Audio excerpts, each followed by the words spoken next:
I'm real revolutionary right now. Support this man, Black Media. He makes sure that our stories are told.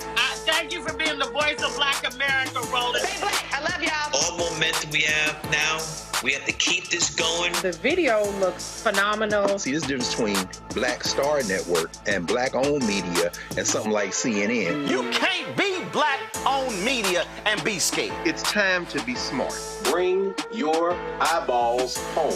You dig?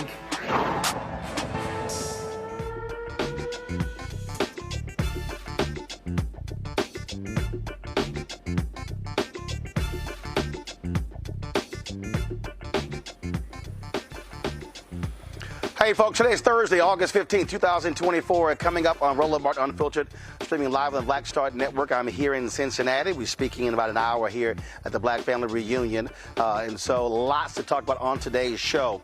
The trial of a white woman who killed a black woman who fired a shot through her door goes to the hands of a jury on tomorrow. We'll tell you about the case of what, and we'll talk with the attorney, the family representing Ajike Owens. Also, the Biden-Harris administration delivered on their promises to lower lower prescription drug prices for 10 common drugs. We'll tell you what took place today when President Joe Biden, Vice President Kamala Harris unveiled that today in Maryland. That crazy nut Donald Trump had his news conference today, sat here and whined and complained. Don't you find it interesting? He's complaining about high prices when he literally is standing in front of a country club where it costs $350,000 to become a member. Yeah, we got something to say about that.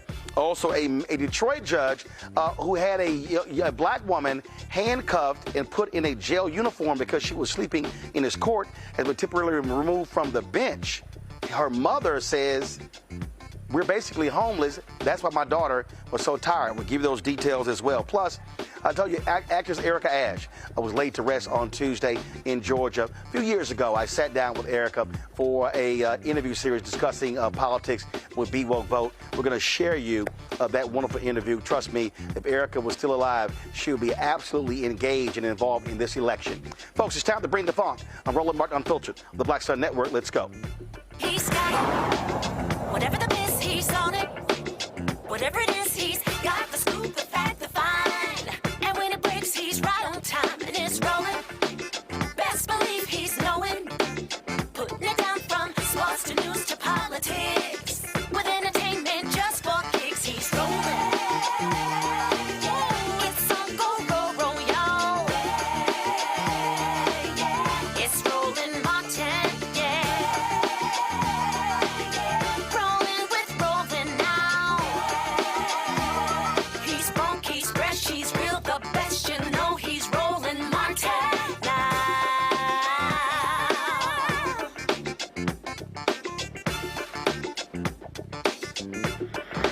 Martin.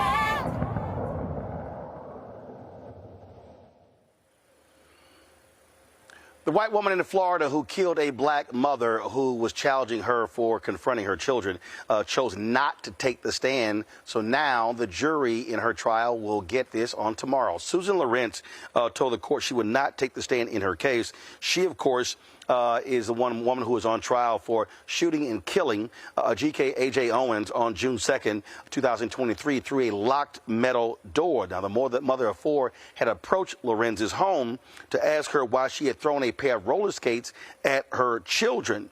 Again, tomorrow, the jury we're going to hear closing arguments and then actually get the case. Attorney Ben Crump joins us right now. He is the attorney for Owens' family. Ben, glad to have you here. And so y'all have been monitoring this. Of course, this started this week. Ben, give us assessment how things have gone in this Florida courtroom. Well, thank you so much, Roland, for covering this case that many people have forgotten about and the tragic circumstances. Her children were playing. A white woman called them racial epithets, including the N-word, called them slaves, and threw a skate at them. And these children, when they told their mother she came, was knocking on the door, and the white woman, Susan, shot through a locked metal door that had a deadbolt and said that she was claiming stand your ground defense. And tragically, A.J. Owens died in front of her two little boys.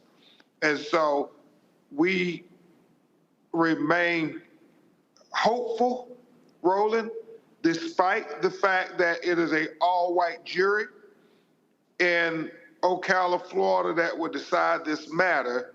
The fact that, you know, she chose not to take the stand was telling, we believe. Also, the prosecutor did not call her two little boys because already they did have emotional outbursts in the courtroom, and the family, nobody wanted them to have to relive this through another trial if they couldn't contain their emotions, because this is awfully emotional, Roland. I mean, these children having to watch their mother die, and then even her mother, Pamela Diaz, crying in the courtroom as they're going through the pictures and listening to the 911 tape before and after Pam was killed. Like, the neighbors were calling, and then her son, AJ's son, man, he was 8 years old, and you got him on the 911 call saying, the lady shot my mama, please help us. I'm trying to get my little brother and sister not to see her on the ground. It's heartbreaking. Heartbreaking. And what's crazy here is that, as you said, it was a locked door. So it wasn't like this mother was trying to get into the home. She wasn't trying to attack this woman. Now, did her attorneys try to assert a stand your ground defense? That's exactly what they're asserting, Roland. The spirit of Trayvon Martin still is alive and well in the state of Florida because the woman alleges that she was knocking on her door. She didn't know she had a weapon or anything. She feared for her life. And, instead of calling 911, calling the police or anything, she shot her through the locked metal door. And that ballistics experts have testified, Roland, that she wasn't even close to the door. They said she was at least 15 feet away from her door when she was shooting through the door based on the trajectory of the bullets and so forth. So we think that, this notion that she was in fear of her life was revisionist narratives. The truth of the matter was she had constantly harassed the little black children who lived in that apartment complex. She had several complaints from other neighbors. That day, A.J. Owens had got off of work from working as manager at McDonald's. Her children came and said she threw the skater at us. A.J. went over there and was knocking on the door, and she was telling her, why did you do this? She's screaming, why did you do this? And she never, ever tried to go through a window or anything. She was simply knocking on the door.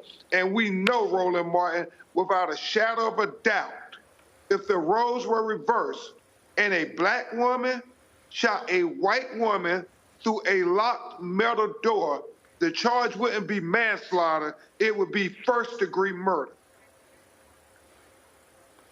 Indeed.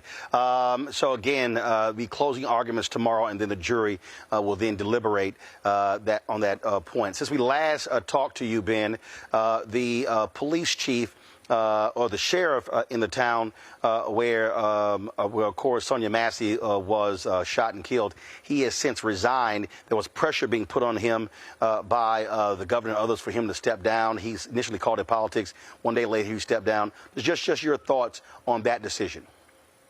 Well, we're thankful to Governor J.B. Pritzker of Illinois, who really engaged the family and was very attentive to the family calls that this guy should have never been hired.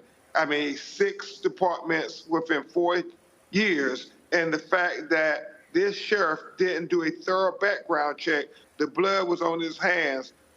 Sonia Massey's blood is on his hands, and Governor Pritzker and I believe Vice President Kamala Harris is going to evoke the name of Sonia Massey and say that her blood is on these ballots. We got to go vote because we can't get the George Floyd justice and policing bill passed. Had we had that passed, then there would be a register of all of the police and their complaints that would be open for people to draw from, and there will be a cooling off period before you leave one department and just go to another. This guy had only been on that force for 2 months before he shot Sonia in the face after she said, "I rebuke you in the name of Jesus." So, Roland Martin, we have to keep fighting and can't take it for granted. I know Sonia's family may, if they, it's emotional, but they may come to the convention in Chicago since they're there in the state of Illinois. And we know that the county has, tomorrow will announce the Sonia Massey Commission for Sangamon County. And we believe Governor Pritzker is going to announce one for the state of Illinois. And hopefully, Vice President Harris will have a Sonia Massey component embedded within the George Floyd Justice and Policing Act. I know Cory Booker, United States Senator, said he is amenable to doing so. All right. Ben Crump, we certainly appreciate it. Thank you so very much. I love the purple and gold, Roland Martin. Well, first of all, you're blind, Ben, because this is actually blue and gold. I know you and Mega's always trying to say something, but this is actually blue and gold. So I think Sigma Gamma Rho would be more excited than you. I love you, brother. Nice try. I'm gonna send you a photo just so you can understand. I appreciate it, man. Thanks a lot. All right, brother. God bless. All right, be well. All right, folks, got to go to a break. We'll be right back. Roland Martin Unfiltered right here on the Black Star Network, live from Cincinnati. Next on A Balanced Life, we're talking everything from prayer to exercise to positive affirmations and everything that's needed to keep you strong and along your way. That's on a next A Balanced Life with me, Dr. Jackie, on Black Star Network.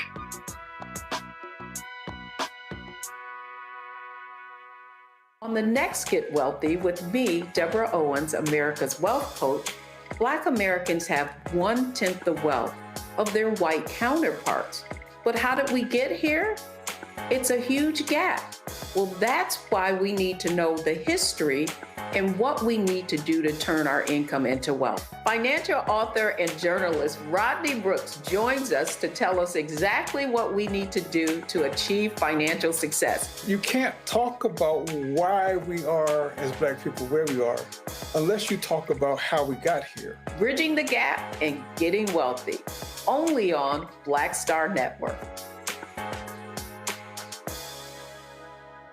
Hey, it's John Murray, the executive producer of the new Sherry Shepherd Talk Show. You're watching Roland Martin Unfiltered.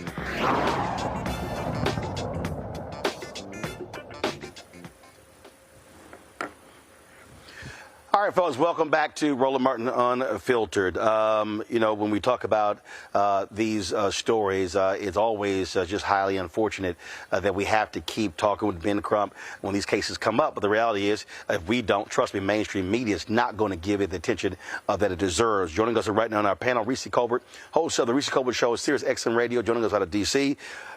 Dr. Greg Carr, Department of Afro-American Studies, Howard University, back from Egypt, also out of D.C. Glad to have both of y'all here. I'll start with you, Reese. You know, here you have this case. This white woman is in her home, locked door, metal door, a distance away. She still decides to fire this shot, killing this black woman. And, you know, it goes to show, and here's a mother who's trying to protect her children. And this woman had no regard for her life. It sounds to me like, you know, the Jordan Davis case, playing music. I mean, what you have is you have racist white folks in this country who have no problem grabbing their guns and killing black folks. Yeah, I mean, it's essentially a lynching through the damn door because she felt entitled to take the life of this black woman. She felt entitled to terrorize this black family and her neighbors. And even if she is convicted, manslaughter is a slap on the wrist compared to what she should be doing, which is, you know, a little street justice, if you ask me. But at a minimum, she should be charged with murder, with first-degree murder or second-degree murder. So this should be an open and shut case. The reality is that you don't get to just shoot people from inside of your home, 15 feet into your home. You know, Miss Owens had no kind of history of any, A.J. Owens had no history of violence towards this woman. There was no rational reason for her to do this other than the fact that, as Dr. Carr was saying, no humans involved. That was her attitude. And hopefully she spends many of her old ass years in jail where she belongs. You know, that was the case, Greg, of the white man who killed Jordan. And listen, and he made a fateful decision, and he is sitting his behind in prison right now. But this also goes to show you when we talk about how Republicans operate in when it comes to these states. I mean, in Texas, there was a shooting last year at the State Fair of Texas. Well, the folks at the State Fair banned guns on the ground. You now have the Attorney General, Ken Paxton, who says if you do not rescind your decision, he's going to sue them. I mean, so these folks have a callous disregard of folks being shot and folks being killed. They would rather change the laws to put more guns in the hands of people and actually make it easier for folk to shoot and kill, such as these stand your ground laws. They absolutely would. I mean, we know that Ken Paxton is a political miscreant, and they don't just play the race card. Their whole deck of cards is race. This is what they do. On the campaign trail this week, We saw the vice presidential candidate, Tim Walz, talk about the fact that he is a gun owner. He's a gun enthusiast. He says at the time he was in Congress, he was the best shot in Congress with the awards to prove it. And he said, and at the same time, these military-style weapons and all this extra firepower have no place in people's houses, no place near schools. In other words, it's very interesting to see as the Democratic Party unrolls its campaign here, the presidential campaign of 2024, to see how perhaps there is a reclaiming of some of this common sense approach to gun legislation and regulating guns. But of course, we see that the racist Susan Lorincz is going to pursue the wild card defense. And by the wild card defense, I mean the defense that has nothing to do with logic. As John Henry Clark used to say, when racism is involved, race calls race, and somehow race always answers. So, her defense, people say that within her mind, in her soul, at her core, she felt like she had no choice. So that's her appeal to the all-white jury. Forget logic, forget the rules, forget the laws. Go look into your white soul and somehow know that this fear of blackness, which is completely irrational, but nevertheless has seen many a lyncher escape from punishment when it's evoked. If she can appeal to their heart, soul, and core, that's going to be her attempt that's her attempt in order to try to get off. You're absolutely right. And again, all she needs is one. All she needs is one person on that all-white jury to side with her, and then she gets a hung jury. All right, folks, let's go to our next story. We're going to talk about prescription drugs. President Biden and Vice President Kamala Harris made their first appearance together since of course, President Biden chose not to seek re-election. They were in Maryland today unveiling the program that, as a result of the Inflation Reduction Act, is going to save $1.5 billion annually for Medicare by lowering prescription drugs. Here is what the president had to say. This is a fight all of us have been fighting for a long time, taking on Big Pharma. We pay more for prescription drugs. It's not hyperbole. We pay more for prescription drugs than any advanced nation in the world. I could take out an Air Force One, and if you have a prescription from a drug company in America, and fly you to Toronto, Canada, fly you to Paris, France, fly you to Belgium, fly you anywhere around the world, and get you the same prescription filled for the same company for 40 to 60% less than we pay for it here. Too many Americans can't afford the drugs they badly need for life and death. So they skip doses, cut pills in half, forego prescriptions entirely because the prescription drugs are totally unaffordable.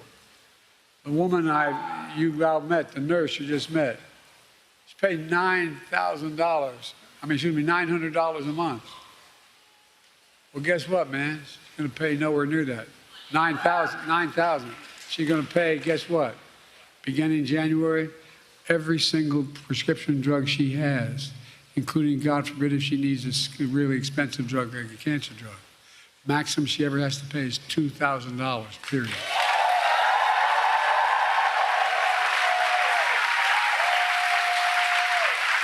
That's why from the time I was in the Senate, I worked tirelessly to give Medicare the power to negotiate lower drug prices, just like the Department of Veterans Affairs.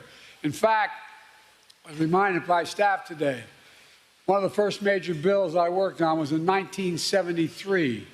I co-sponsored legislation led by Senator Frank Church that let Medicare negotiate the cost of drugs. 1973, this fight's been going on. You know, the VA pays, as they should, 50% less than Medicare because VA can negotiate the prices. But for years, Big Pharma blocked Medicare from negotiating lower drug prices. As a consequence, they're able to maintain the exorbitant price increases and the profits are uncalled for. Look, but this time we finally beat Big Pharma. There's a lot of love in this room for our president. And I think it's for many, many reasons, including few leaders in our nation have done more on so many issues, including to expand access to affordable health care than Joe Biden.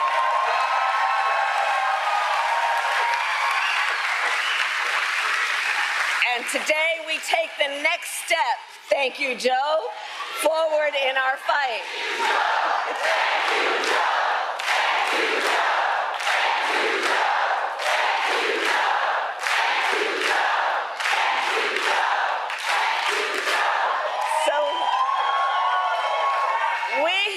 We believe deeply every senior in our nation should be able to live with security, stability, and dignity. And so in the United States of America, no senior should have to choose between either filling their prescription or paying their rent. That's the subject of today.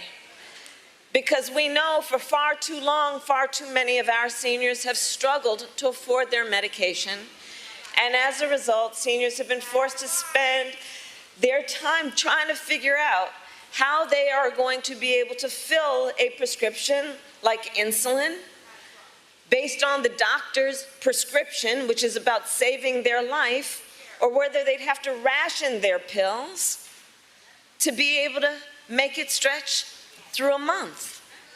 And why, we all know, but let's ask, why are prescription drugs so expensive? I will tell you. Well, one big reason is for years, Big Pharma has often inflated the price of life-saving medications, often charging many times what it would cost to make just to increase their profits. And millions of Americans have suffered as a result.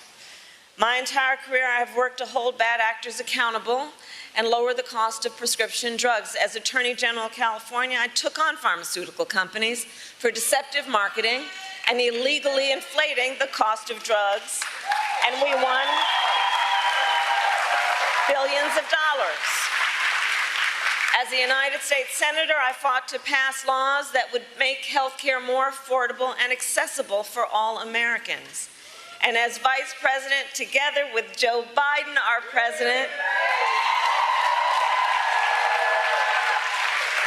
we finally addressed the long-standing issue that for years was one of the biggest challenges on this subject, which was that Medicare was prohibited by law from negotiating lower drug prices. And those costs then got passed on to our seniors, but not anymore. This really is a significant issue, Greg. And for all the people out there, I love these people who talk about, what has Vice President Kamala Harris, what has President Biden done for black people? The number of people who are on Medicare, okay, and when you talk about older African Americans, when you talk about, obviously, Latinos, white folks, I mean, you name it, all these different people, we're talking about significant amounts of money. And Republicans all voted against this. They tried to go back and repeal insulin being capped at $35. When you look at some of the hearings on Capitol Hill, where the CVS CEO was jammed up for literally charging more than $6,000 for one particular drug that costs $30 or $40 to make. The system that we have in this country is nonsensical, where insurance companies will pay these exorbitant fees and these pharmaceuticals will jack them up if you have insurance, but if you don't, you're screwed. That's exactly right, Roland. That's exactly right. These are not serious people who say that there is no difference between the Democratic and Republican Party. We know that this is a duopoly, that there is a two-party system in the United States of America, but to act like these two parties are the same, on a day that MAGA Mike Johnson, punk Speaker of the House, said that this was price fixing, the announcement today represents. And MAGA Mike is right. It is price fixing. They're fixing the prices to the degree they can. And as you said, the Inflation Reduction Act passed without a single Republican vote. And as you've said many times, we're going to see this again. These punk white nationalists are going to run for re-election on this benefit. Americans pay an average of $13,000 a year for prescription drugs and associated costs. And when you start talking about, so those who say, well, the parties are the same. Does your mama take Eliquis? That's for blood clots. The list price is $521. The negotiated price now, $231. What about Jardiance for diabetes, heart failure, chronic kidney disease? List price, $573. Negotiated price, $197. And it goes on and on and on. These are real world differences. Don't be stupid. When you look at Project 2025, not only are they trying to repeal the 20th century, they want to destroy people's little budgets by getting rid of caps on prescription drugs. It's not that difficult. It's all numbers at this point. And this is just another example of how that's the case. Reese, I was listening to this audio clip from David Sirota the other day, and he was talking about when he was working for a, really nondescript a member of Congress who was trying to get these laws changed. And then, so what they did was they were flying people, they were driving people across the border to Canada. They got the law changed. But then what then happened was the pharmaceutical industry leaned on the Clinton administration to make some changes to the language. And so then they didn't go forward with this by saying, well, we couldn't, ensure that prices, would be lower. People out there need to understand the pharmaceutical lobby, they spend millions of dollars in Capitol Hill. They are there to buy off members of Congress. And so this is a perfect example that people need to understand. When we talk about that act being passed, so many Republicans, Reese, said this is not going to lower inflation. It's not going to have any impact on prescription drugs. But when you talk about a savings of $1.5 billion, oh, by the way, last I checked, I thought they were also fiscal conservatives, Reese. So you would think Republicans would be supportive of Medicare saving $1.5 billion. No, they rather the pharmaceutical companies make that money, screw over taxpayers, screw over the elderly, so they could keep getting their corporate donations. Right. I mean, Republicans don't give a damn about regular everyday Americans having affordable health care, being able to actually afford all of the prescription drugs that they need. They're like, go broke or die trying, as that's basically what their motto is when it comes to how people can get healthcare in this country. People have such a short memory.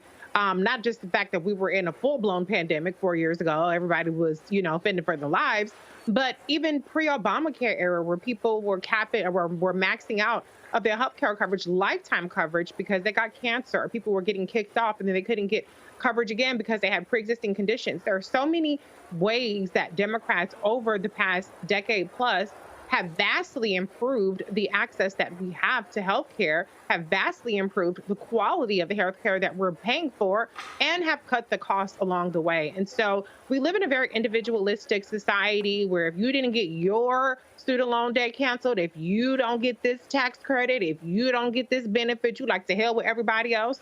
But the reality is that people need to be able to retire with dignity. People need to be able to live a healthier life in retirement after the age of 65, where all of their disposable income is not going towards prescription drugs. And so unless you're sitting up there living this fantastic vegan lifestyle, working out 10 times or 2 times a day or whatever the situation may be, and everybody in your family is doing that, but this is something that will eventually impact you. Yep. And at a minimum, it's impacting us as taxpayer dollars. And so I really have no patience for people who don't value things that benefit the greater society because they're not benefiting from it personally yet. Well, it's interesting, Greg, before I came here to Corinthian Baptist Church here in Cincinnati for the Black Family Reunion event starting in a little bit, I was listening to some of that nonsensical so-called news conference of Donald Trump. And he was talking about, of course, the reporters are simple. He had a bunch of his little rich friends at the country club, Bedminster Country Club, who were off to the side. And he was talking about blasting Vice President Kamala Harris with regards to the Affordable Care Act. And he kept talking about all these people who work hard, pay all this money for private health care plans, and they want communism. They want communism. And so he starts lying and lying and lying. And so that goes to show you, rich folks like him don't care about the fact a significant number of people lives have been saved because they now have affordable care. Now, there are others who still want single payer, and so they're still trying to fight for that. But everybody who's listening, if you're African American, pay attention. The percentage of black people that went from uninsured to insured dramatically dropped because of the Affordable Care Act. So when you start talking about changes to health care, when you talk about saving money when it comes to medication, we're talking about direct impacts on black people. So a bunch of these folks, Greg, out here need to stop acting a fool by saying, well, they haven't done anything specific for black people. If you are making changes to the health care system in America, that is impacting black people. If you're making changes to price of prescription drugs, that is impacting black people. I don't care what idiot out there says it doesn't. Absolutely. Absolutely. We know that since John Boy Roberts and his punk Supreme Court in 2010's Citizens United case has been unleashed on the American electorate, on the American population, that money in politics, already a serious problem, has become a fatal problem in many ways in American politics. So when you start talking about the pharmaceutical lobby, you're starting talking about people who, as Reese said, doesn't give a damn about our humanity. Now, you know, there was news yesterday on easing inflation in the country. Consumer prices rose 2.9% in July, falling below 3% for the first time since 2021. But that doesn't resonate with folk who are what some people call low information voters. Donald Trump is coming unhinged, whatever his medical problems may or may not be. He certainly sounds crazy, but he is also a visceral politician. He's appealing to illogic. So when you start talking about people looking at the prices of their groceries, the prices of their utilities and rent, it's going to be something that people will respond to viscerally. We know that the vice president will be in North Carolina tomorrow to talk about economic policy and calling for a federal ban on price gouging on groceries. The Harris-Walz campaign has done a good job of being in the public eye, and they're going to have to continue to draw this sharp contrast. Finally, what we see these white nationalists terrified of is that this may be their last best chance to stop the attempt to create policy that speaks to a wider group of people. Was Obamacare the best legislation that could have been passed? Perhaps at the time. Do we want to improve it? Absolutely. One thing is for sure, you never get to single payer if you don't take the incremental step of having the Affordable Care Act. On the other side of the aisle, so to speak, the white nationalists are terrified because remember, who introduced Biden and Harris today? Wes Moore, the governor of Maryland, and when he called them the 46th and 47th president of the United States, some people in the crowd started chanting 48, 48, and that is the nightmare of the white nationalist party, that if they don't win this election, then white supremacy may in fact finally be beaten back as an electoral force in federal electoral politics. So they're pulling out all the stops by appealing to illogic, and this is just another example of it. As I said, folks, Donald Trump was, of course, running his mouth at his Bedminster Country Club in his so-called news conference. I'm not playing any clips from that because he sounded idiotic. He sounded stupid. And what did he do? He lied. Control room, let me know when y'all have the statement. So the Harris-Walz campaign put out their statement. And I love the attitude. This is what they actually said, Reese. A statement on Trump's whatever that was. At his country club, Donald Trump huffed and puffed his opposition to lowering food costs for middle and working class Americans and prescription drug costs for seniors before pivoting back to his usual lies and delusions. No surprise, Trump doesn't want to defend his agenda that would raise costs for families by $3,900 a year, cut Social Security, and eliminate the Affordable Care Act, all so he can give his rich donors tax breaks. The American people cannot trust a word Donald Trump says, but they can trust Vice President Kamala Harris, who has spent her life taking on fraudsters, cheaters, and criminals like Donald Trump to make our country safer and lower costs for the middle class. See, Reese, this is the kind of attitude that I like to see in terms of how they are firing back by trolling him and blasting him for the repeated lies that he states over and over and over again. And in that news conference, he also talked about his tax cuts and how fabulous they were and how great they were, how wonderful they were. Oh, he skipped over the billions of dollars, the trillions of dollars added to our federal debt. I thought the fiscal conservatives never bring that stuff up. Well, yeah, because it's never been about the debt. It's been about tax cuts for the wealthy. That's it. It's about transferring wealth from those of us who work our asses off to the people who buy yachts and for shits and giggles. And so I'm loving this attitude from the Harris-Walz campaign. They are bare knuckles, pull no punches when it comes to dragging the hell out of Trump, but they do it in a way that doesn't elevate him. They do it in a way that diminishes him, but also points out the threat he is. But then on the other hand, they still are running a joyful campaign that is all about inspiring people, giving people an affirmative message. So they have struck a great balance. And the reality is that Donald Trump absolutely the fuck cannot be trusted when it comes to healthcare. I mean, he ran and the Republicans tried to repeal over and over and over again Obamacare. And even when they couldn't fully repeal it, he tried to introduce these junk policies into the country. And so he's a person who's shown where he stands on healthcare. I would add, I wrote about J.D. Vance in my 2022 midterms book. He was a person who campaigned against the Inflation Reduction Act. He campaigned against Obamacare. And he's a person who also believes that it's racist to tackle systemic racism within the healthcare system. He thinks that it's racist towards white people. And so those two, Tweedledee and Tweedledum, you definitely cannot trust their asses. And if you do, then I got a bridge in Idaho to sell you, because these folks want to have us sicker and poorer if all they can help, because they don't want people like us around, point blank in the period. So yes, keep up the messaging, contrasting, and talking about healthcare. Yep. I mean, healthcare is an unsung, it's an unsung issue that Democrats don't really run on as much anymore, but it's a really a winning issue. So I want to see them keep this up.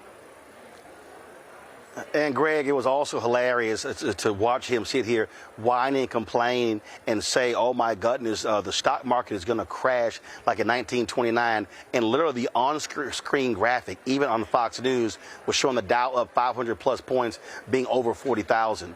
So here this dude is lying. And at one point, Fox actually took their on-screen graphic off when they realized, oops, this don't look good.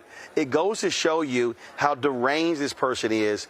And we see these polls out here. I'm not believing any of these polls that's showing Vice President Kamala Harris getting 46% of non-college white voters.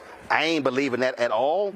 But again, I think the smart play by having her and Governor Walz constantly talking about these issues, and not just middle class people, but low income people, poor folks, working class folks, because and making it clear the contrast that man only cares about rich people. That's who he only cares about. Absolutely. Just like his friend Bibi Netanyahu, who continues to prosecute a slaughter in Palestine so that he can stay out of jail. Donald Trump has one interest, that is Donald John Trump. He wants to stay out of jail. He wants to get back the levers of power to enrich himself. And he will do anything to do that.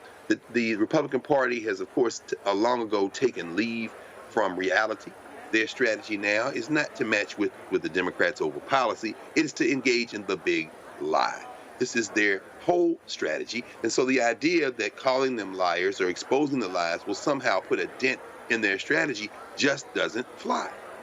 So you're right. Ignore the polls. Put your foot on the gas. Check your voter registration. Check your voter registration. Check your voter registration. Because if it's close enough to steal, they're going to try to steal it with the election judges and folk down, the election observers, all the way up down the ballot. In many ways, all of this becomes a distraction. Mass commercial news, entertainment, media is the enemy in many ways because they don't give a damn. They want a horse race. So they're going to continue to try to prop Trump up because it's good for their ratings. It's good for business. And so, Roland, as you're out there in Cincinnati, when I lived in Columbus, we would just come down to Cincinnati. Of course, the great Dorothy Irene Heights starting the Black Family Reunion back in 1988. I guess this is the 36th year, if memory serves me correctly. You know, when we talk about black people and the black family and black communities, understand what's at stake here. What is at stake in this election, again, is the well-being not just of black men, not just of black women, black seniors, black elders, but the black community. And our elders understood that. Our political leaders used to understand that. We must revive that spirit of understanding what's at stake and then press full steam ahead and ignore all the distractions, ignore all the commercial news, entertainment, media attempt to create a horse race and roll over these people politically. Indeed. All right, folks, hold tight 1 second. Going to go to a break. We come back. I want to talk about this story out of Detroit where this judge has been temporarily removed from the bench after he had a teenager jailed and put in a jail uniform for sleeping in his courtroom on a field trip. Folks, don't forget to support the work that we do. Join our Bring the Funk fan club. Our goal is to get 20,000 of our fans contributing on average $50 each. That's $4.19 a month, 13 cents a day. That money goes to us being able to do the show as we travel around the country. We've got a scheduled plan to travel to places all across this country in September and October. Of course, next week we're going to be in Chicago for the Democratic National Convention. And so we'll be live every single day next week in Chicago for the Democratic National Convention from 6 p.m. to midnight. Monday, Tuesday, Wednesday, Thursday. And so we can't wait to do that. And so I've been sharing this graphic on social media. Y'all be sure to share that graphic as well with all of your social media folks. If you're looking for the best, guys, wrong graphics, I need you to pull up the DNC graphic. If you're looking for the best coverage, look, we're going to have more black voices on our show than all of the networks combined. I've already got members of Congress and others who are hitting me up saying, hey, can we stop by and do your shows? We said absolutely.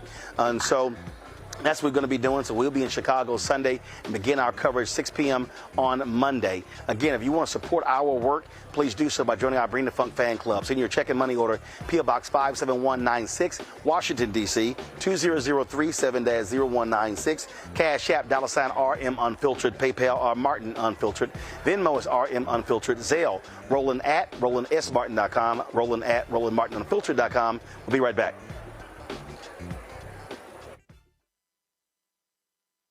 Next on the Black Table with me, Greg Carr. It's a rare occasion when a course taught in high school becomes a topic of national conversation, let alone a burning controversy.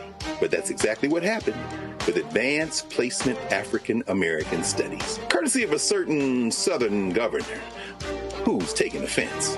On our next show, we take you inside the classroom for an up-close look at the course through the eyes of the teachers that teach it, the students that are taking it, and the communities that surround them. And so many of the kids we saw, the truth.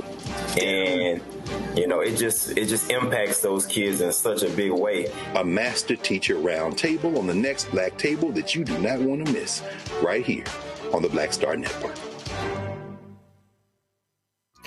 Next on A Balanced Life, we're talking everything from prayer to exercise to positive affirmations and everything that's needed to keep you strong and along your way. That's on a next A Balanced Life with me, Dr. Jackie, on Black Star Network.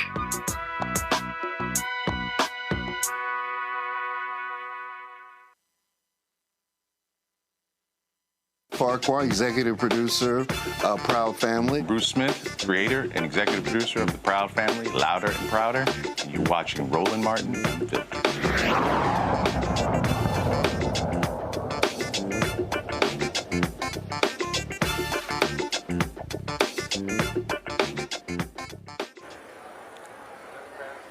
Hey, folks, a Detroit judge who yesterday ordered a teen to be handcuffed and put in a jail uniform for falling asleep in his courtroom has been temporarily removed from his docket. 36th District Court Chief Judge William McConaughey ordered Judge Kenneth King to attend training to address the underlying issues that contributed to this incident. On Tuesday, the teen was in King's courtroom during a field trip when King called her out for sleeping. The judge forced the teen to wear a green jail jumpsuit and had her put in handcuffs and made her plead for forgiveness. The teen's mother told local reporters her daughter was likely tired because the family has no permanent place to stay. King has served in the 36th District Court since 2006. Greg, I've spoken to a lot of groups, a lot of kids, a lot of, junior high, high school, college, and there have been times when I'm speaking, I've asked, had someone say, "Hey, nudge the person next to you to wake up," because a lot of them also were supposed to be doing it as an assignment, and so they were screwing the grades up. But this judge here just truly lost his mind. I mean, to sit here and to order her to be handcuffed, to order them to put a jail uniform on her. I mean, that is just nonsensical. And so I'm glad to see the chief judge, remove him from the bench until he gets some kind of training, because that's just shameful. It is shameful, Roland. Unfortunately, we live in a society that is driven so much by spectacle that is driven so much by the attempt to shock people, this scared straight approach. The 36th District Court there in Detroit is known as the People's Court. And, you know, but the idea that the People's Court is a place where you can engage in this kind of behavior, unfortunately, isn't too far off in terms of how we think about courts. You know, as you said, we just came back from Egypt. One of the sisters who was traveling with us is a judge in Memphis. And she was talking about how you have to think, in fact, a number of black lawyers and judges just returned from West Africa, from Ghana, where they went, among other things, to look at comparative international law and look at how African people resolve disputes. And when you start talking about culture, you start thinking about how do we approach things with not only with compassion, but with an idea toward improving and helping the next generation. So for this child who apparently, who was in the King's Court earlier that week with a nonprofit on a field trip, you know, you think, what is the message you're trying to send? And I would agree with you, Chief Judge McConaughey, who himself is a graduate of Morehouse College. You know, he made the statement that this is not the place where we will engage in that type of behavior. Sure, more training should help, but at the end of the day, this is a cultural issue, and you need to maybe turn off the reality TV and turn off the court shows on television and take your nose out of this crazy world where we think about spectacle before results that we really want to get done, and think about what is the role of a judge in a society. He absolutely abuses that. See, the thing here, and before we went on the air, Reese, I was reading a tweet where someone was talking about some of the proposals that Vice President Harris will be talking about tomorrow in her economic policy speech in Raleigh, North Carolina. And one of those is providing $25,000 for people, first-time home buyers, but also to encourage home builders to build 3 million new homes over the next 4 years. And what a lot of people don't understand, one of the reasons why we have a housing affordability crisis in this country right now is because of housing stock. And again, I've covered housing my entire career, and people don't realize because of the home foreclosure crisis in 2008, 2009, which greatly impacted our economy in 2010, 2011, we actually built fewer homes between 2010 and 2020. The last time we built that number of fewer homes was in the 1940s. Now you go to this decade, 2020 to present day, we're still building fewer homes. So when you're building fewer homes, guess what? Demand skyrockets. You got more people, you got higher demand, and so they're jacking up rents. And so you got children who are, who are innocent bystanders. And I've talked to numerous teachers, and people don't understand. They're like, well, these kids are going crazy. Now realize you got kids who are coming to school who are hungry, who've only had one meal. Now you got this young girl here talking about, again, her mom says, hey, we don't have a place to live. And so if you don't understand what a person's life is about and you're just making a judgment, then you look absolutely crazy. And that's exactly what this judge did. And now he looks like a national fool. Yeah, he looks like a piece of shit for bullying a young girl who was there on her own free will. This is not a person who was a defendant. This wasn't a person who needed to be scared straight like a fucking reality TV character. To Dr. Greg's point about the spectacle, this is abhorrent, unconscionable behavior. It is symptomatic of the way, or it is indicative of the way that Black girls are over-policed, or over-criminalized, are adultified in a way that's so harmful. And to see her mother break down in tears, I'm sure this young girl is traumatized. He put her through an entire humiliation ritual, having her classmates vote on whether or not they should show mercy to her and send her to jail for what? He talked about her having an attitude. You have the fucked up, hubristic attitude that's abusive and a bully to abuse this girl who was in your courtroom to learn, but because of her life circumstances, maybe didn't have the focus that you felt like she should have had. Instead of exercising compassion and empathy and understanding, you wanted to exert your authority over a helpless child, because this is still a child that we are talking about. And so he is unfit to serve, because if this is how he would treat an innocent person, a person who is not there for any crime, for any kind of bad behavior, if this is how he would treat that person, then you know he cannot be impartial towards a person who is in front of his court, who's supposed to be innocent until proven guilty. So this is disgusting. And even upon reflection, he doubled down. He said he didn't do anything wrong. You have to teach these kids. This is not about these kids. This is about you, sir, and your fucked up attitude and you thinking that you can get away with whatever the hell you want to get away with. So it's not enough to just remove him. He needs to be kicked the fuck out of the judiciary entirely.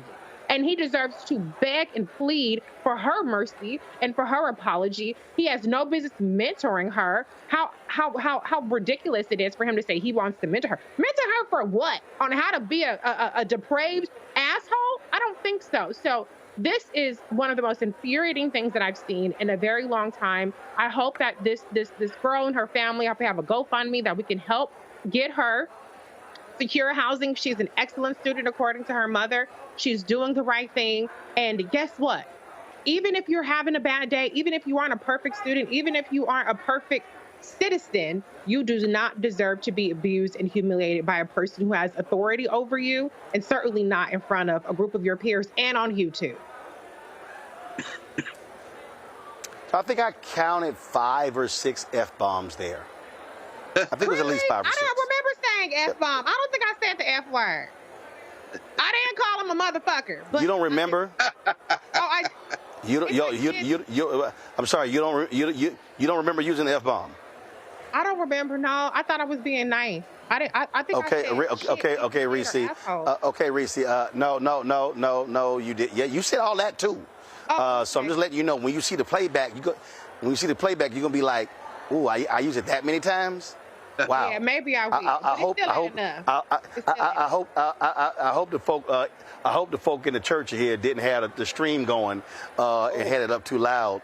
Because Reese, you forgot. Reese, you don't see the. That's why I'm speaking. I'm repenting. Okay, there's the altar. I'm repenting from my cussing, but I said what I said. I stand on that. I said what I said, honey. But I still. Oh no. We know you. No, Reese, we know you said what you said. Everybody heard it. Everybody heard it. Loves me. So when you do the play, when you do the playback, you're gonna be like, "Oh, I did cuss that much."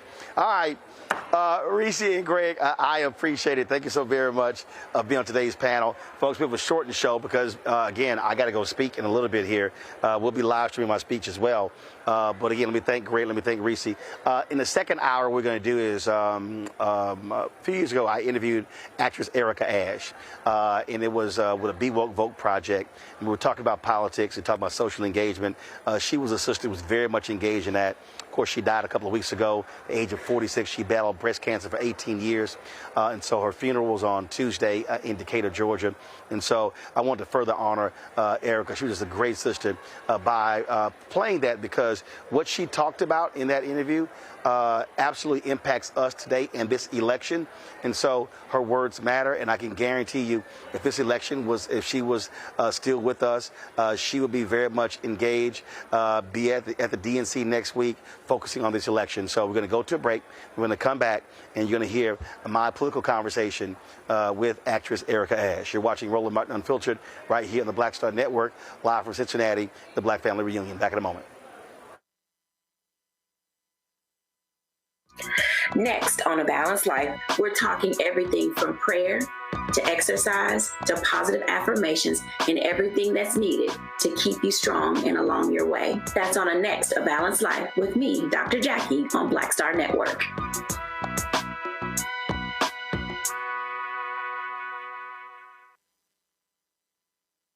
Next on the Black Table with me, Greg Carr. It's a rare occasion when a course taught in high school becomes a topic of national conversation, let alone a burning controversy. But that's exactly what happened with Advanced Placement African American Studies, courtesy of a certain Southern governor who's taking offense. On our next show, we take you inside the classroom for an up-close look at the course through the eyes of the teachers that teach it, the students that are taking it, and the communities that surround them. And so many of the kids we saw, the truth. And, it just impacts those kids in such a big way. A master teacher roundtable on the next Black Table that you do not want to miss, right here on the Black Star Network. Hey, Sherry Shepard with Sammy Roman. I'm Dr. Robert B., pharmacist and fitness coach, and you're watching Roland Martin Unfiltered.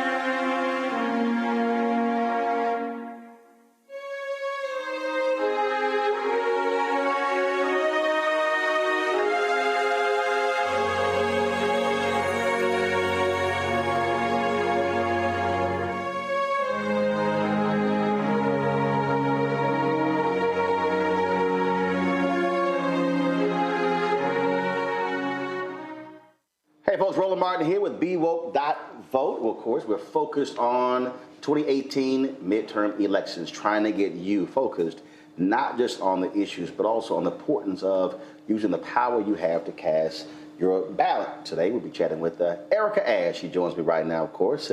You've seen her on television and in the movies, and so normally she's the wild child, but today she gets to be a little bit more sedate, if you will, I think. What's happening? Hey, how are you? Thank you for having me. All good. Well, first of all,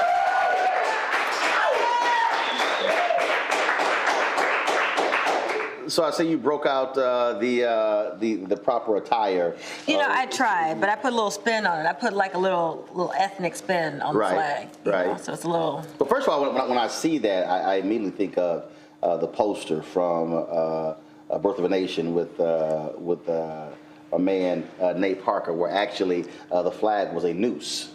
Interesting. Yeah, so when I saw that poster, I said, dude, you got to sign that and send that. Right. I said, because that's going to go alongside all the art in my house, because it was an amazing poster. Yeah, and I did a photo shoot with a similar flag as well, just to kind of like, and it was me blindfolded and kind of shackled and just, you know, doing various poses of kind of oppression and stuff like that. I mean, it's a you get mixed feelings when you look at the flag. I think one of the things is that people don't quite understand, that white folks don't understand. Our view of the flag, and even when you talk about democracy, when you talk about voting, it's totally different than theirs, because it's a different perspective when you talk about freedom. And here we are, 399 years since the first 20-odd Africans arrived in the United States and Virginia, and we still are trying to get all of the rights that we were supposed to have. Right. I mean, when you think about it, it's a bit hypocritical. I mean, they were creating this flag and creating all of these laws with people in this country as they were creating it, being excluded from the laws that they were actually creating. So what is it? You know, one nation under God, like all men were not included in that. So it was it's a weird hypocrisy when you think about it. Well, I was just arguing with someone. Actually, it wasn't quite an argument, because I smacked him down real quick on Twitter. Was this physically? Nah, but I should have done it physically. If I would have. I'm glad you didn't. Well, because he said, well, look, everything is. I made the point about that we've had 114 Supreme Court justices in America. 108 have been white men. I said, if you want to understand the history of America, 100%. right there, out of 114, 108 have been white men. Yeah. And he goes, well, things have been working out great. I said, have they though? Really? I was like, oh. Was that when the smack happened? That's when the smack would have happened for me. Right. Yeah. That's when the tweet went to all of my followers, so therefore they can get in on the action when I'm busy. Right.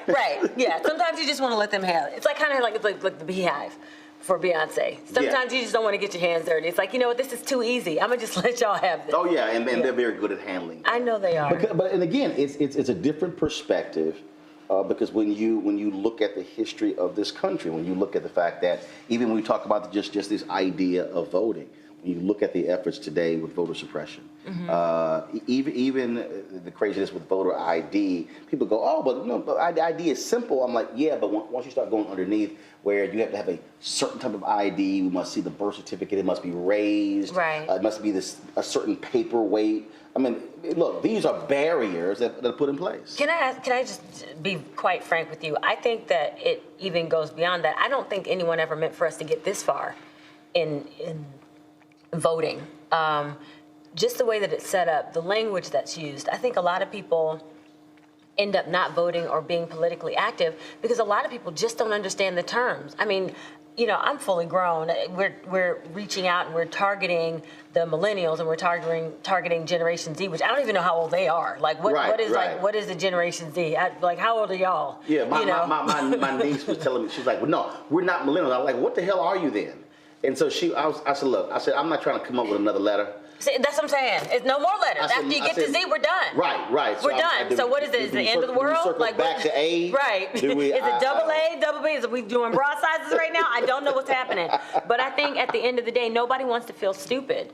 And I think what happens a lot of times, people don't want to admit that they don't understand what these terms mean. And people talk about it, they talk about the electorate and the gubernatorial and blah, blah, blah. You might as well be saying Oshkosh, bagosh, blah, blah, blah, because people just don't get it. Because but they don't want to. We haven't had real civic stuff. Right. I mean, we haven't had real, I'm talking about honest civics. Exactly. Not that fake stuff that actually exists in the classroom. Right, and even with the fake stuff that exists in the classroom, because I took that, even with the fake stuff, everything is glossed over. And then all of a sudden, you're supposed to know what everybody's talking about. And that's always been a problem for me, when I'm dealing with political conversations. I mostly listen.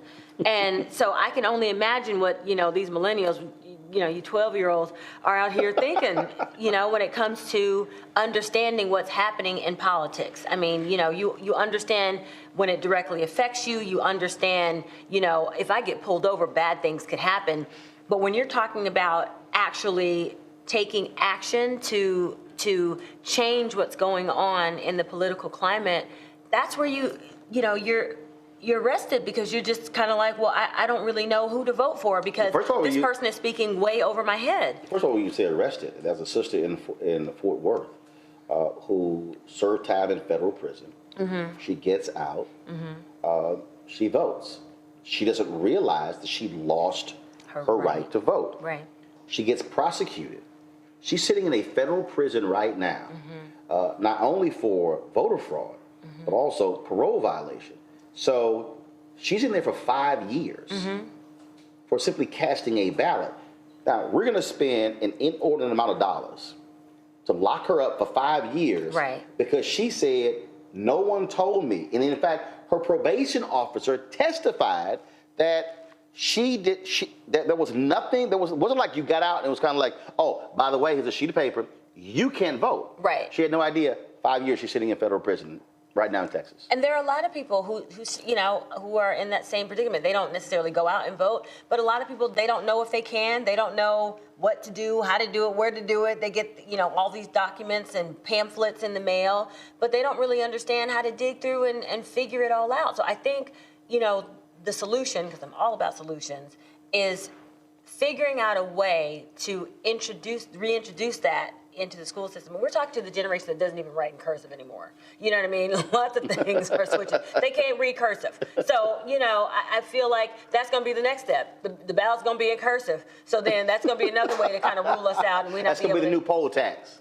It's all in cursive, y'all. Sorry, Generation Z, AA, Triple D. I don't know what to tell you. It's, it's really unfair and it's really unfortunate, but there have to be hard steps in changing it around because there's no point in sitting around. I'm never one to just complain. I don't like it. It just doesn't, it's not effective. Well, it's also, I think, walking people through. I mean, so one of the things that I've always done is utilize television and radio and also social media to teach folks. I never thought about it that way until about a month before she died, Dr. Maya Angelou, when she was being honored at the National Portrait Gallery. I did an interview with her, and she said, "No, I said, no, my brother and my sister are the teacher." She's like, no. She said, "You're a teacher." She said, "I watch you.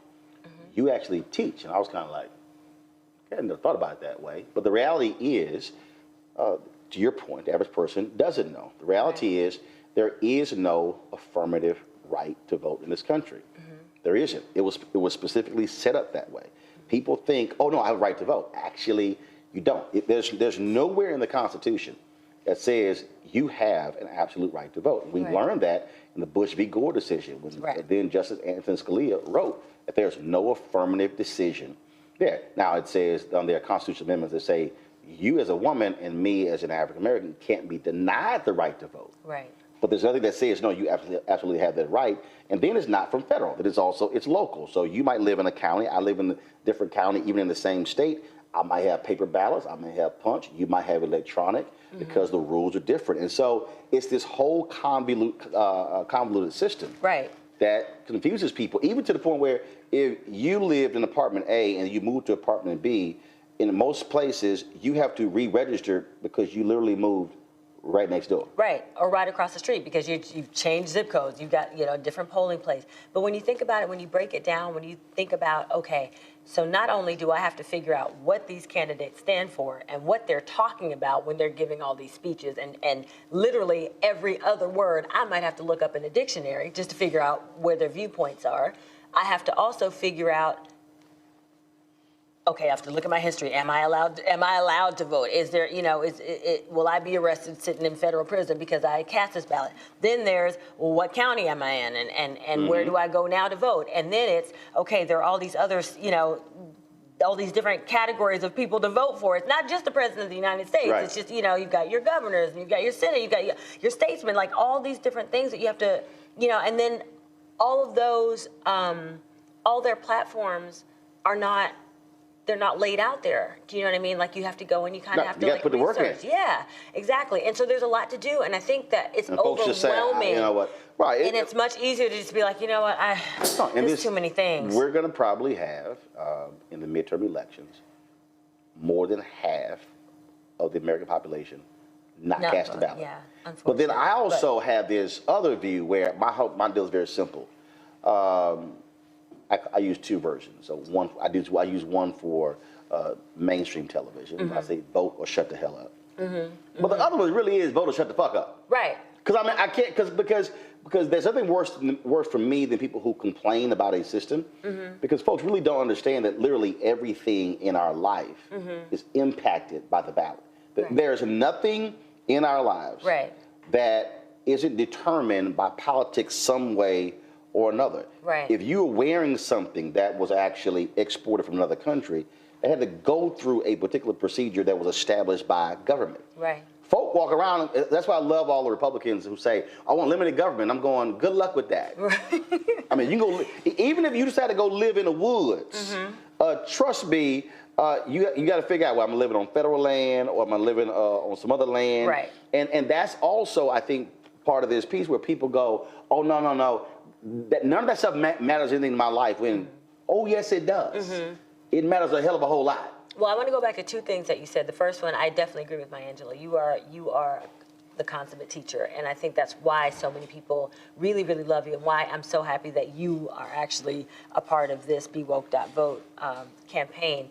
And I think also in terms of us having so many less people voting in this midterm elections, I think that can be shifted, even if it's just, a few percentage points by things like this. Look, us that was a race. Together, us talking about it, because it's like double dutch. It's over. You're like, where do I jump in? How to jump in? You just try. Right. And even if you stop the ropes, you get back out and you try again. So but it actually does matter. Exactly. And people, but see, I think the hardest thing for people, they go, okay, I'm hearing about the Russians, I'm hearing this. Right now, Republicans hold a one-vote majority in the Virginia House of Delegates. Mm. And the only reason they hold that is because that was in the last election, that was a tie. Hmm. It was decided by a coin flip. Oh, wow. They ended up the exact same number of votes. Right. And the coin flip, Republican wins the coin flip. Wow. Keeps the seat, and otherwise the Democrats could have taken control of both chambers. A coin flip. Right. Right. So when somebody tells me the complete face of everything after that, my one vote is no big deal. Obama wins North Carolina by 14,000 votes in 2008. Mm-hmm. That literally, if you break it down, the number of precincts, one per precinct. Right. One vote. Right. And folks go, oh, really? I'm going, yes. Right. You just don't understand how that can make the difference. Yeah, it really, really does. And I think, getting people together who are like-minded, right? If you don't know exactly what's happening, I think the first thing is don't be ashamed of that. Don't be ashamed to say, I don't really know what that means. I don't know what that term means. I don't know what this politician stands for. Even if everyone's talking about it, people are scared to get laughed at. Now, I'm the queen of no shame, as we know. Yes, we know.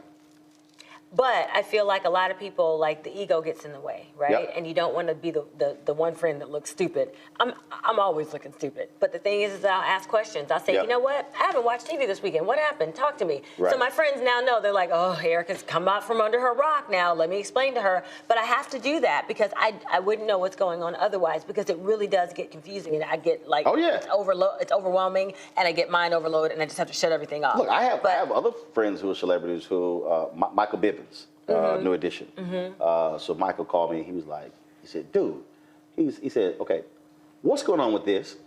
Then he had, what's going on with this? He said, hey, I'm gonna call you every now and then. So if I don't understand what the hell is going on, he said, I want to be able to ask you. And so there are other people as well. So they'll send me a text and say, Roland, first they go, is this true?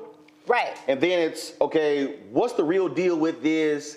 How major is it? And I'm kind of like, okay, boom, boom, boom, boom, hit them right back. They're like, okay, cool. They move on. And my deal is, I'm cool with that because for a lot of them, they want to be educated on, and they say, look, I trust you're going to give me the information, and then I can take it from there. Now, that's when you also got to have my stuff together, because it can be running around quoting me going, Roland said, right. And then if it's crazy, they're like, that really didn't happen. Exactly. And you know, your Twitter followers are going to let you have it. But that's the thing. I think everybody needs 3 friends.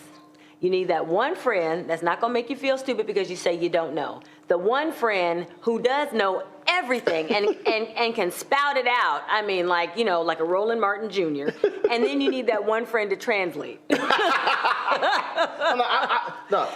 make it easy. You don't need to translate. Right, you do. You do. But you know those friends that's always like, oh yeah, well, the woman is and you're like, girl, I don't know what you're saying. What? Talk to me like I'm a 5th grader. Break it down to me in simplistic terms so I know exactly what you're saying and exactly what I'm going to do about it. Okay, now somebody who's watching, they probably will say, oh no, that's not basic. What they don't realize is we, as a journalist, we are actually trained. Newspapers are written for 5th graders. No, that's not a joke. We literally are written. Al Newharth, of course, who was the founder of USA Today, used to be the CEO of Gannett. He used to always hate reading George Will with the Washington Post. He said, I don't ever want to have to read a newspaper and have a dictionary right next to me. He said, make it plain for the people. Now, Joe Madison, Sirius XM Radio, the Black Eagle, he has, now, Joe go right to the heart of it. Joe go, you got to put it where the goats can get it. Now, who understands, hey, none of y'all been to the country, so not a single one of the people know what the hell I'm talking about. You talking who to knows, the Z, what does that mean? I'm from the country, so. Okay, when I say put it where the goats can get it, what does that mean? Make it as simple and as Not make it plain. Where do goats eat? Off the ground, the grass, floor. His Lowest common denominator. Make it absolutely as simple as you can make it. What country are you from? That ain't the country. I'm talking about the country. Country with a K. I'm from Tallahassee, Woodville, Florida, myself. Alligators in the backyard. So I know what you're saying. But again, that is critically important, because I think there's so many people who are confused, to your point. They are frustrated. And also, I think when we look at a lot of these media institutions, they also are not talking about issues that folks actually care about. Right. I mean, when I sat there and watched all of, it was very interesting. So you get the Brett Kavanaugh Supreme Court confirmation going on, and then at the same time, the decision came down in the Laquan McDonald case.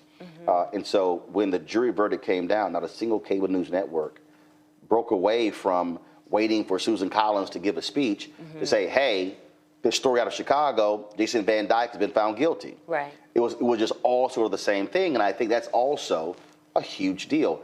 Are you talking about things that I care about and then putting it in a way where I understand how my life is impacted? Right, and also the side of it that matters most to us. You know, you could talk about the issues that are relevant to us, but you could skew it in a way that makes us sort of feel the way that you want us to feel about it, and that's what I think a lot of news outlets do as well. You know, it's whatever the issue is, they discuss it so that we see it their way, instead of making it plain, allowing us to make our own decision, or equally looking at both sides of it. You know, Fox, you're not gonna, you know, I don't necessarily have to say the networks or the TV, you know, news Either you said outlets you said like real quick, just slid it in there. I heard you. Did I? Yes, I heard you. Yes. Yeah, the microphone picked you up. Yes. Oh my. Yeah, we heard it. So sensitive. Everything here is so sensitive. But you know what I mean? These are the piece though. So look, go beyond Fox. If you're Black and Latino, it's not like the other networks are doing a bang-up job, again, speaking to those issues that impact us in a much different way. Right. Right. First election you voted in, what was it? Oh, gosh. Oh, my gosh. Do you want me to be completely honest? No, I want you to lie. Yes. Then when I was 18, I voted, Obama. That was the first one? So that wasn't the first one you were eligible for. Right. So You're not going to date me on the internets right now. What? But yes, I was definitely eligible to vote a couple of presidents. Like one or two before Obama. So you hadn't voted in any election, not congressional, not city, not county. I did school one, but I don't district? even remember. I don't even remember what the election was that I voted in, so I don't count it. I mean, it did count. My vote did count in that one, but I can't remember to call the level of election that I voted in. So the one that I vividly remember voting in is Obama. So after 2008, did you then look at other elections, or did you only vote in presidential? No, I started voting from there, and so I would do the midterms, and I would do I did start voting from that point on. I didn't vote in every single election from that point on, but I did start voting more regularly. Growing up, was that a part of your upbringing? No, it was not. That was not something my parents ever, took me to the polls. And I think, unfortunately, in a lot of communities, that's not something that we're ever taught to do, taken as a family to the polls and saying, hey, look, this is what we do. This is where we vote. I mean, religion was huge in my family. Education was huge in my family. So y'all went, you had to go to church. Listen, we had to go to church, Sunday school, Bible study, choir rehearsal, all the public service that they did on Saturdays. We did everything church-based because both my parents were preachers. Hold on. So both of your parents were preachers. So when they had souls to the polls. Not in my church. Really? I mean, we would have the odd candidate come to a service, but my church growing up wasn't very, politics meets religion heavy. I see that a lot now in my church that I go to now. Like, I mean, the politicians will come out on that one odd Sunday right before election. Oh yeah, they'll be there. Oh, they know Jesus then. So I see it all the time now. But when I was growing up, no, that wasn't a big part of our upgrade. So you think that's also an answer, because earlier you 100%. said put it in the schools, but also I do believe, and again, and for me, the reason I see the value. So my parents worked elections. They volunteered for campaigns. They ran phone banks. I remember being 7, 8, 9 years old. It was like you had no choice. It's not like you had a vote. It was like, yo, go over there for the next 8 hours, stand there and hand out these pamphlets to anybody who's walking in, and then we'll bring you lunch, and then you got some water for yourself. It's kind of like, okay. Again, that was what wasn't like my brother could say, nah, we're all right. We're going to stay at the house.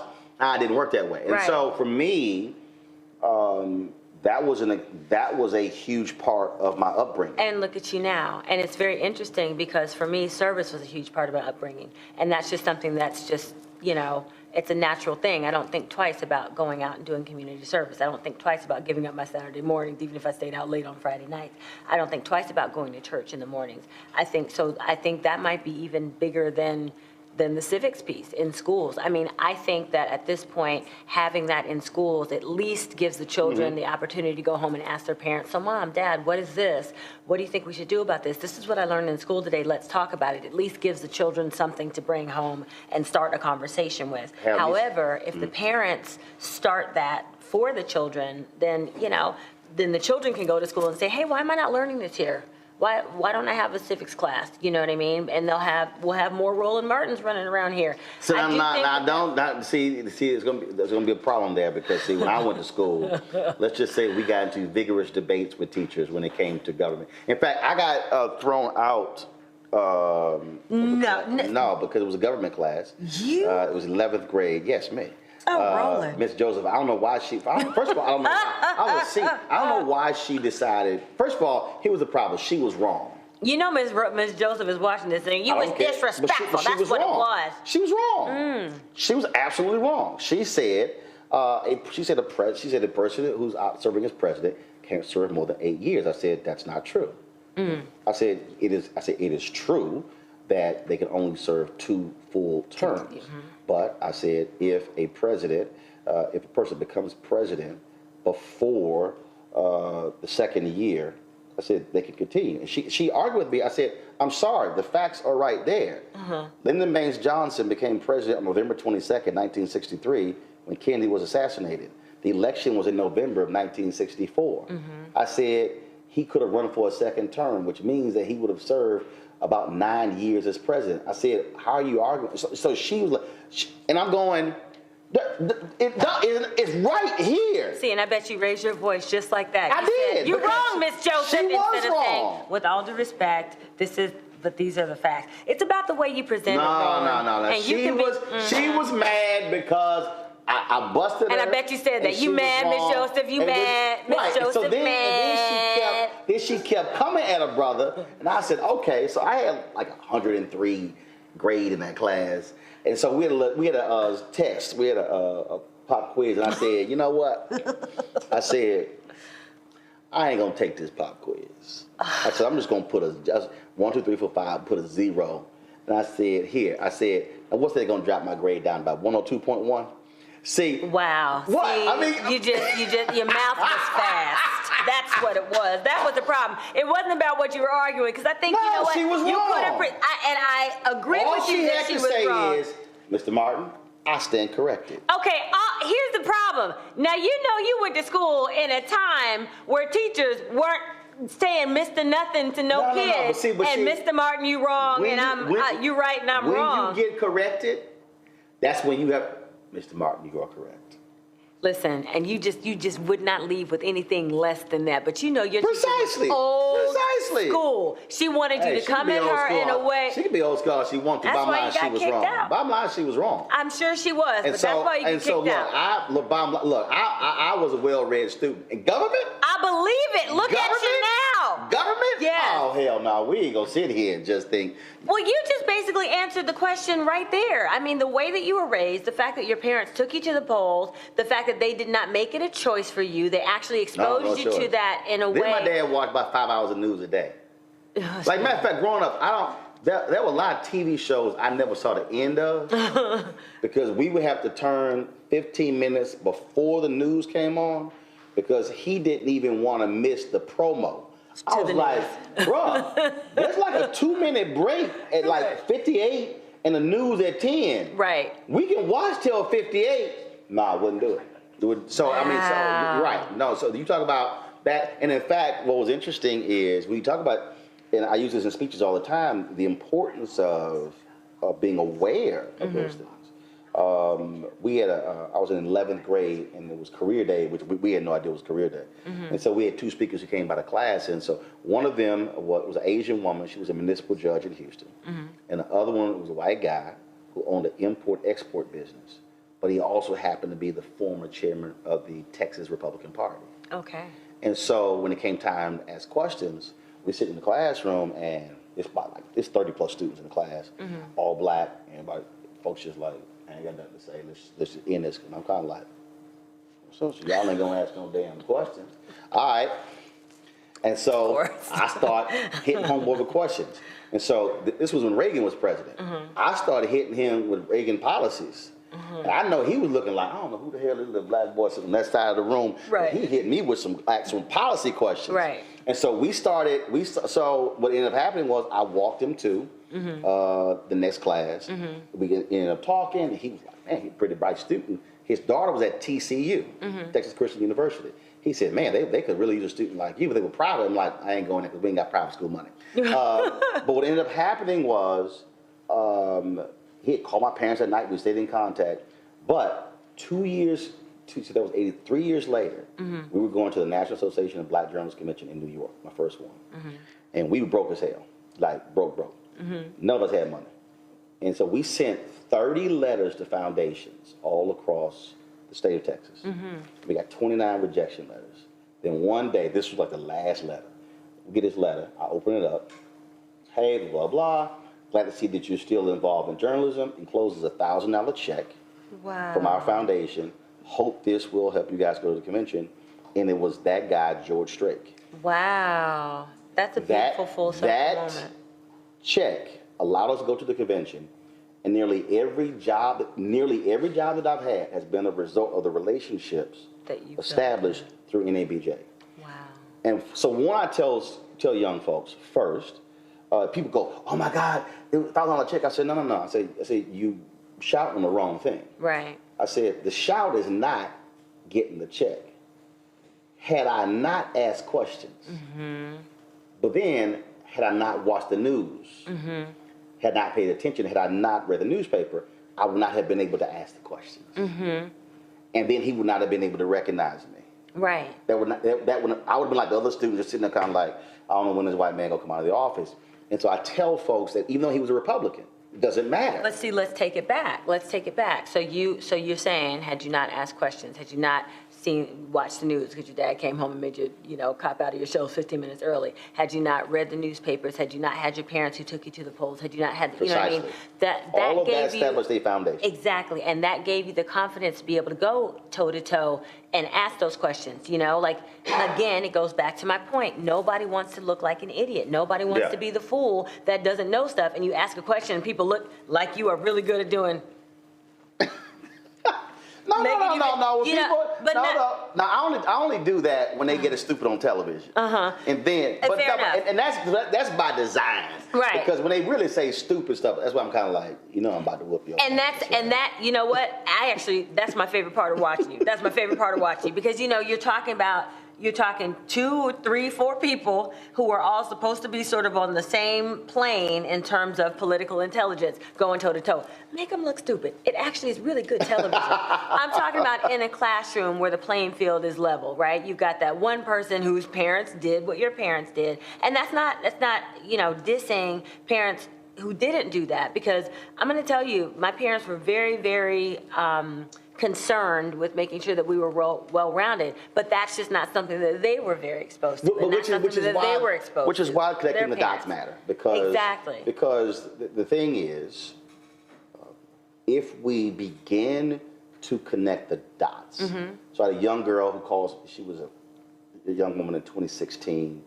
She said, I'm watching your show and I'm reading your social media. She said, look, I just started feeling Hillary Clinton, and I don't care about Trump, so I'm not going to be focused on the presidential election. I said, really? I said, okay, so what are the issues you were concerned about? I said, give me 5. It was my radio show. She gave me 5. I said, you do know that who is president has a direct impact on all 5 of those issues. She had no idea. Here she was thinking, well, I don't care about presidential campaign. What I'm going to do is I'm going to focus on what's happening in my state, was North Carolina. And I said, so you do know that 2 black women have been, 2 African Americans have been appointed to the federal bench from your state, but your 2 Republican senators, Barr and Tillis, have barred them from even getting confirmation hearing. Wow. She's like, I said, and you do know who appointed them to the federal bench, the president. Right. And so she's like, really? I'm going, yeah. So I begin to walk her through, trying to get her to understand that you can't just take off that election because you say, I don't like either candidate. And people get caught up in this whole thing of, well, lesser of 2 evils. Here's the reality. Somebody is going to win. Right. One or the other. Right. You better make a decision. Okay, I don't like neither one, but I like that one a lot less than that one. Right. You got to make that call. Absolutely. And not act as if it doesn't matter. And that's also, I think, one of the hardest things to people, because there were a lot of young black folks who in 2016 were mad with Hillary Clinton about the super predator comment, mad about any number of things, and they said, oh, she's the same as Donald Trump. Are they saying that today? Exactly. Nah. Exactly. But you just gave the consummate cop-out. You know what I mean? It's the child who's bogged down with homework assignments from 3 different teachers. They look at it and they can either say, okay, I'm gonna get me some Kool-Aid and a cookie, and I'm just gonna dive in and then just start and see how much I can get done. Or it's like, you know what? Forget all this. I'm gonna go outside and play, or sorry, Generation Z. I'm gonna go to my phone. Do you know what I mean? So Yep. I think again, going back to my 3 friends, finding people who are like-minded, finding people that you actually connect with, people who find the same things important that you find important, people whose conversations you enjoy having, right? So talk to those friends. And then when you talk to those friends, find people among that group of friends who are more politically inclined. I'm glad we're friends, because I'm just not, but because of friendships like yours, that's what made me figure out that, my vote did matter and that it was important for me to vote and get out there, even if I wasn't doing everything, perfectly, just trying and then learning from the mistakes, whatever mistakes that I made, and trying again and getting better the next time that I went out to vote or to speak about something, political. And I think that having that's the start. That's the way that we do it, because we can't go back and undo, I can't go back in time and make myself be at the polls when I wasn't. So that's where the civic piece comes in. But I can start now. And that's what, I started when I started. And now I'm a part of more, political drives to get other people to vote. I'm not the world's smartest when it comes to politics. I'm the first to admit that. I'm not even the second or third. But I'm trying, and I think that's really the message here. Get out and vote, because it does matter. Your vote absolutely matters. And you made a really great point. I mean, you may not know exactly every nuance of a political candidate's platform, but you do know that you like what this person's saying, maybe a little bit more than you like what this person's saying. There's a vote. Vote for the one you like a little bit better. And then the next, as you get to know them a little bit more, and next time you get to know them a little bit more, maybe you get to know a little bit more about this person, start having those political conversations, even if you don't understand everything that's being said, even if you don't understand every term, surround yourself with it. When you were a kid and your parents took you to the polls the first time, you didn't understand what was going on. You just knew this is something that you had to do, and you'd rather be out climbing trees with your friends. Your parents just made you be in that environment. Stay right there. Exactly. Pass out these things. You just had to pass out these little pamphlets. You didn't know if they were church, pamphlets or if they were reading political. it. You know what I mean? This person run up for county commissioner. Being around it made you start reading it. And then as you started getting more familiar with it, it became commonplace to you. Then you started learning more and more. And then you got to the point where you was cussing out Miss Joseph. I'm sorry, Miss Joseph. Look, you could just, blame my parents for that.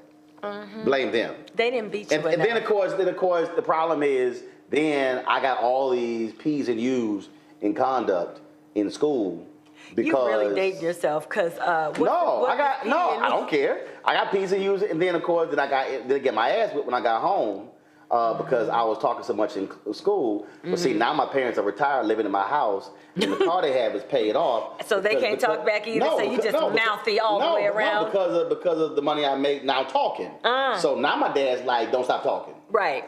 I'm like, oh. Right. Oh, I said, what you need to understand, I said, you should be apologizing to me all them ass whippings. Why are you always trying to get grown folks to apologize to you? Miss Joseph, your mom and daddy, everybody got to apologize to Roland today. Because that was practice. Oh my gosh. See, what I did in school was practicing for what I do right now. Fair enough. So, and now that you live in my house that's paid for, then you need to be apologizing, because that practice made today possible. Okay, I'm gonna have to say that I understand what you're saying, because that's the reason why my parents will refuse to ever live with me, because they know that I'll be just like you. When I was walking around on my toe knuckles and I was singing into my hairbrush with my little towel over my head, pretending to accept my awards, y'all told me to sat down.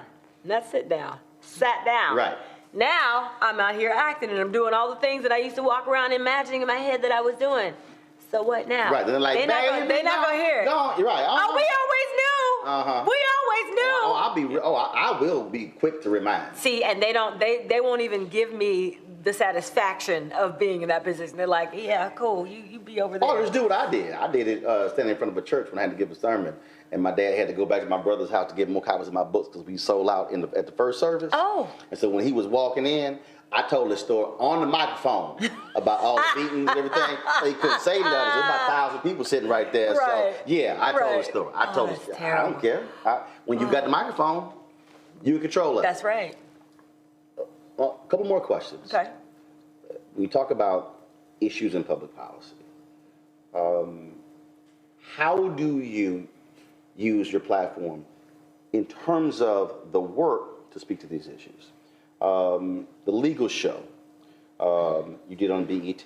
Yes, in contempt. In contempt, you dealt with real life stuff, dealing with the criminal justice system, dealing with just the lack of public defenders, how hard it is, lack of resources. Anybody who watched that show should understand that wasn't fiction. Yeah, you had these elements that were comedic, that were entertaining, but the reality is what you were dealing with is what is actually happening in our world. Yeah, it wasn't fiction for today, and actually the cases that I did cover in contempt were specific cases that our showrunner represented or colleagues of hers represented, which she was in the New York Public Defender's Office. So yes, they were real then, and they are today. I think it's been, I don't want to date her, but I would say maybe 20 years since she was, in the New York Public Defender's Office, and those are the same issues. I mean, you literally can turn on the TV and match, which case is happening for which news story being covered. The one thing that I did do as a result of that was I joined the Innocence Project and became an Innocence Ambassador. I learned a lot from my show, and I think that it's dealing with politics, but it's just, a sort of a different branch of it, obviously, the criminal justice system. But what that allowed me to do was to be open and available to opportunities that came my way in that. So with the Innocence Project, their focus is exonerating people who have been wrongly convicted of crimes and are have been serving time, sometimes life sentences. Which is directly tied to elections, because who we elect as district attorneys plays a role. And so for the longest, we ignored who the DAs. When you mentioned all these names on the ballot, people would vote for president or Senate or governor, but they would ignore what was down ballot. And they kept pushing DC for change, when the reality is the person who has the most impact on criminal justice reform, on mass incarceration, is a person who is district attorney. Absolutely. I mean, even your governors. I mean, I was just talking to Stacey Abrams the other day, and she was talking about the system in Georgia and how. For folks who don't know, Stacey Abrams, of course, who was running for governor first black female governor. Georgia, of course. For arrogance, I was talking to Stacey Abrams, just like just having a moment. Everybody would just know. As I've gotten into this whole political realm, doors open. People come and present themselves. I'm friends with Roland. I'm friends with Stacey Abrams. Of course, she's being from Tallahassee. What? Well, actually, I'm from Atlanta, because I did spend the most time there as a youth. Really? Yes. But I'm sure she'll be name dropping Andrew Gillum, who of course is running for governor in Florida, who is the Tallahassee mayor. But yes, go ahead. Yeah, my great grandfather was a senator, but whatever. Your great grandfather was a senator? Yeah. He was. State or U.S.? State. Who is he? His name was William Cabot Hodges. So you had a great grandfather who was a state senator. And yes. And you didn't know a damn thing about voting going on. Nope. Well, it's a convoluted story. He was a white man, and we were that family that. That ain't convoluted. That's called the history of the United States and black people. Exactly. But our separation from him, because we could not be named as we were the black family, was our separation from all of it. So. You did more than creeping. Is that what rape means? or what? I don't know. Right. I don't know. That's a whole nother talk show. But, I got you. I got a Confederate general on my side too. Yeah. So I think our separation from that, was also our separation from politics. I have an uncle who got into it, but our family's a bit disjointed. So it's not like it was, something that was all consuming in our family. Politics was just not that. Last question for you. What are the 3 most important issues that matter to you? Education is a huge one. I am really, really bothered by the fact that, your education is directly based on the area that you're from and the level that you're allowed to receive. That really disturbs me. The criminal justice system, obviously. There are far too many people of color, and people in general. Nobody deserves to spend a day in prison for a crime that they did not commit. The fact that people are spending anywhere from, 1 to 30 plus years in prison for crimes that they didn't commit. And then when they're released, they're not properly compensated for the time in their lives that have been stripped from them. So criminal justice. And the third thing is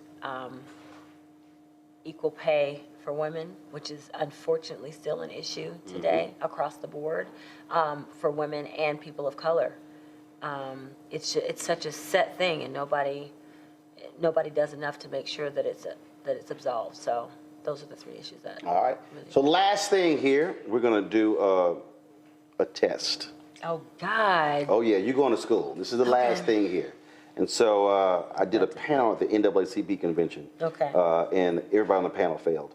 So just letting you know. Well, so good. Thank you for making me feel better. Okay. I'm just letting you know that in advance. So let's say you roll upon a Gen Z, a Gen Y, a millennial, a Gen AA, 13-year-old. whatever, but somebody who is either first-time voter or they haven't voted, or even if they are 30, 40, 50, 60, you've got 30 seconds to explain to them why they should vote.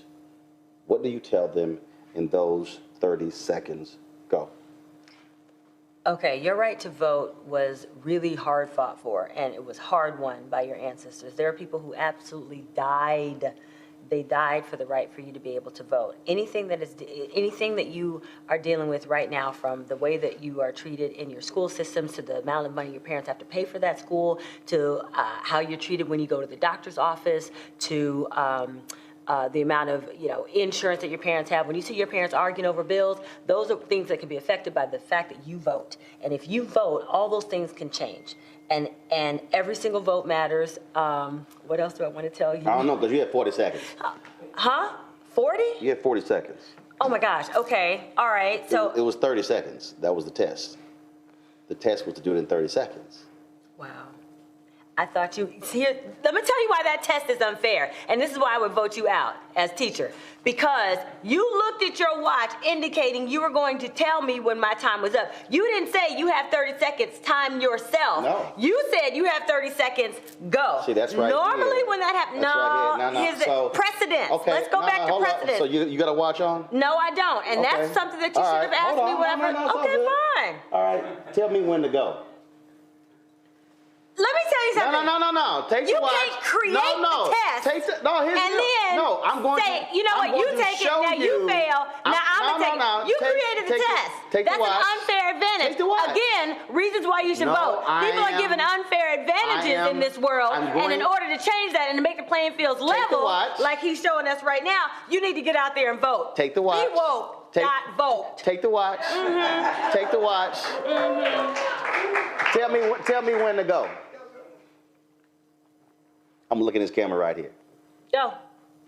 Why should you vote? Because Freddie Gray can. Why should you vote? Because Trayvon Martin can. Why should you vote? Because Laquan McDonald, Rakia Boyd, Ina Jones, they can't vote.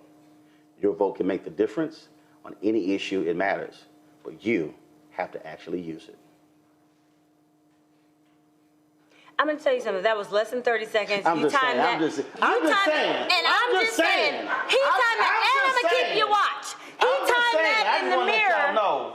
I just want to let y'all know how. He timed that in the mirror before he came here when he knew he was going to create that bogus test to trap everybody. Let me tell you something. This is what happens. This is what the government does. They set up these random tests, right?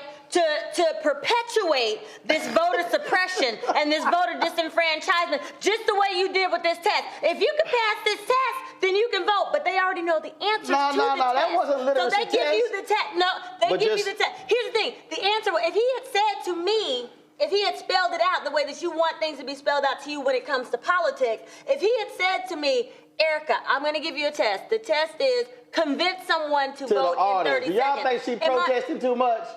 I don't think you can protest too much. Suck it up. I think if it's, see, and this is what the government wants you to do. You can retake the test. The government wants you to suck it up. But do me a favor, get my damn watch back. No, you lost your watch. Let me try to sit on my watch. Listen, he gave me the watch. If you give somebody something that is now their property, did you not see him hand me the watch? We got 3 cameras to 2 mics, 4 if you count in our labs, showing that you gave me that watch. This watch is mine.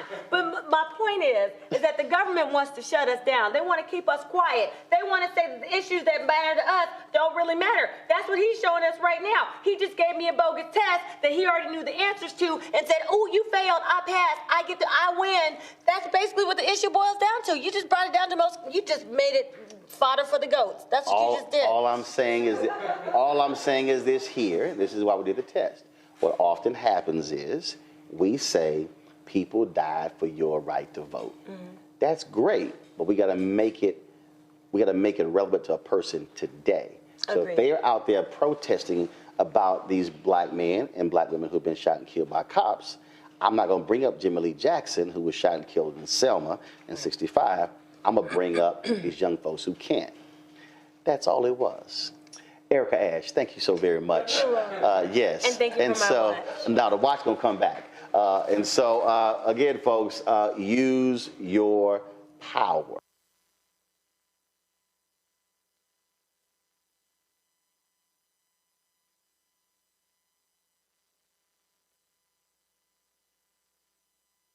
Black Star Network is here. Oh, no punch! I'm real revolutionary right now. Thank you for being the voice of Black America. All momentum we have now, we have to keep this going. The video looks phenomenal. See, this difference between Black Star Network and black-owned media and something like CNN. You can't be black-owned media and be scared. It's time to be smart. Bring your eyeballs home. You dig?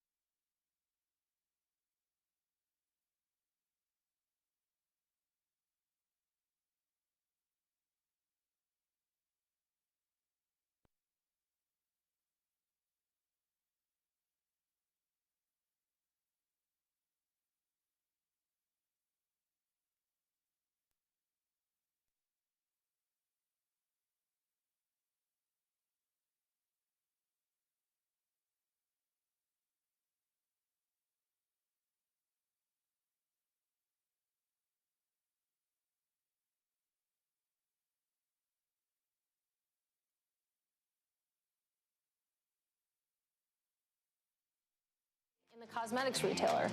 It's been anything but rosy for Ulta, though, since March, when it gave that disappointing outlook for the year and said that higher supply chain costs and increased promotions hurt its margins. Of course, you can follow all the latest company buzz on TREN Go on your Bloomberg terminal, Matt. All right, very interesting stuff. Let's take a look at what's going on in the markets. We are rallying in terms of futures ahead of the open, just 4 minutes away.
Okay, I can hear remote now.